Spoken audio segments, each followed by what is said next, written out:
जय श्री श्याम हारे के सहारे की जय हो। आज की वीडियो सभी श्याम प्रेमियों के लिए है। श्याम भक्तों, जब हम सब खाटू धाम जाते हैं, बड़े ही आस्था, विश्वास और एक उम्मीद के साथ जाते हैं। जब हम बाबा के धाम जाते हैं तो उम्मीद करते हैं कि बाबा श्याम की कृपा हमारे जीवन में भी हो।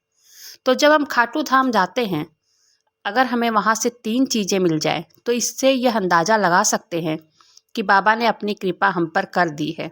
अगर यह चीज़ें आपको मिल जाती हैं तो आप समझ जाइए कि बाबा श्याम आपकी भक्ति, भावना, पूजा से प्रसन्न हो गए हैं। उन्होंने आपको अपना लिया है। जब आपको खाटू धाम से ये चीज़ें मिल जाती है, तब आप यह अंदाज़ा लगा सकते हैं कि आप ये समझ सकते हैं कि बाबा की कृपा आप पर बरसने वाली है। अगर आपको यह चीज़ें मिल जाती है तो आप समझ जाइए कि आप बहुत ही भाग्यशाली हैं। तो चलिए वीडियो शुरू करते हैं। सबसे पहले कमेंट बॉक्स में बाबा श्याम का जयकारा जरूर से लगा दीजिएगा और वीडियो पसंद आए तो वीडियो को लाइक और अपने ही चैनल मैजिक उपाय को सब्सक्राइब जरूर से करें। तो श्याम भक्तों, जब आप खाटू धाम जाते हैं या बाबा श्याम के किसी भी मंदिर में आप जाते हैं, जैसे कई जगहों पर आस पड़ोस में भी बाबा श्याम का मंदिर बना होता है, अगर आप वहाँ पर भी गए, अगर आपको फूल मिल जाए, कोई भी फूल मिल जाता हो, चाहे गुलाब का हो, चाहे कोई भी फूल हो, या बाबा श्याम की उतरी हुई माला मिल जाए, तो आप समझ जाइए कि बाबा श्याम की कृपा आप पर हो गई है। आप बहुत भाग्यशाली हैं। भक्तों, माला या फूल मिलना किसी चमत्कार से कम नहीं है।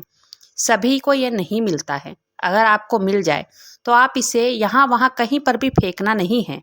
इसे घर में लाकर अपनी तिजोरी में रख सकते हैं। जो बच्चे पढ़ाई में कमज़ोर होते हैं उनके बुक में रख सकते हैं। फूल को लाकर बाबा श्याम का प्रसाद समझकर अपने मंदिर में भी रख सकते हैं। मैं आपको बताती हूँ, तो करीब 5-6 महीने पहले मैं दिल्ली के यहाँ खाटू श्याम मंदिर में गई थी। तो यहाँ पर मैंने दर्शन किया।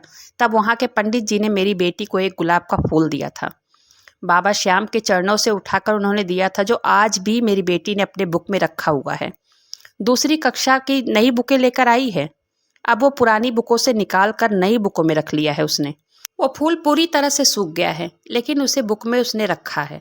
अब बात करते हैं, अगर माला आपको मिल जाए श्याम मंदिर से, तो माला मिल जा रही है दोस्तों, तो उस माला को कई लोग को मैंने देखा है, जो माला मिल जाती है उसको पहन लेते हैं।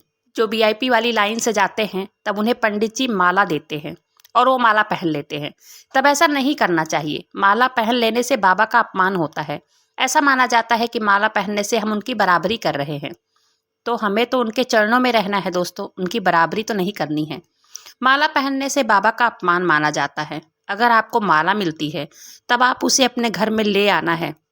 उसे अपने पूजा घर में रखना है। अपने मंदिर में रखकर रोज उसकी पूजा करनी है, जब तक वो माला पूरी तरह से सूख न जाए। जब पूरी तरह से माला सूख जाए तब माला को, फूलों को अच्छी तरह से हाथों से मसल कर अपने गमले में डाल दें। यहाँ वहाँ कहीं पर भी उसको फेंकना नहीं है। फूल किसी के पैरों के नीचे नहीं आना चाहिए। उसे बाबा का आशीर्वाद समझकर पूजा कीजिए। जब वो सूख जाए तो उसको हाथों से छिरोट कर अच्छे से गमले में डाल दीजिए। तो अब बात करते हैं कि दूसरी चीज़ क्या है। वो है इत्र। जब आप खाटू धाम जाते हैं बाबा का दर्शन करने, तब आप प्रसाद के साथ इत्र भी खरीदते हैं। तब आप वो प्रसाद इत्र पंडित को देते हैं चढ़ाने के लिए। तब कई बार यहाँ दिल्ली वाले मंदिर में तो मैंने देखा है, पंडित जी प्रसाद थोड़ा सा चढ़ाकर आधा प्रसाद वापस कर देते हैं और इत्र बाबा के ऊपर छिड़क देते हैं। लेकिन किसी किसी को आधा इत्र छिड़क कर और वापस भी कर देते हैं आधा। तो भाई, जिसको वो आधी सीसी वापस मिल जाती है वो बहुत ही भाग्यशाली होता है।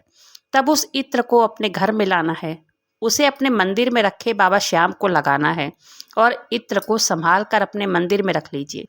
जब कभी आप किसी बहुत ज़रूरी काम से बाहर जा रहे हैं, तब वो इत्र को अपने शर्ट कॉलर पे या अपने सूट साड़ी में लगा कर जाइए। तो देखिए, आप कोई भी किसी भी काम के लिए आ जा रहे हो, चाहे कोई भी काम हो, चाहे नई नौकरी, पेपर, इंटरव्यू या शादी के लिए लड़की या लड़का देखने जा रहे हो, जो भी काम से जा रहे हो, किसी भी शुभ काम के लिए आप जा रहे हो, तो वो काम 100% बनता ही बनता है, कभी भी नहीं बिगड़ता है।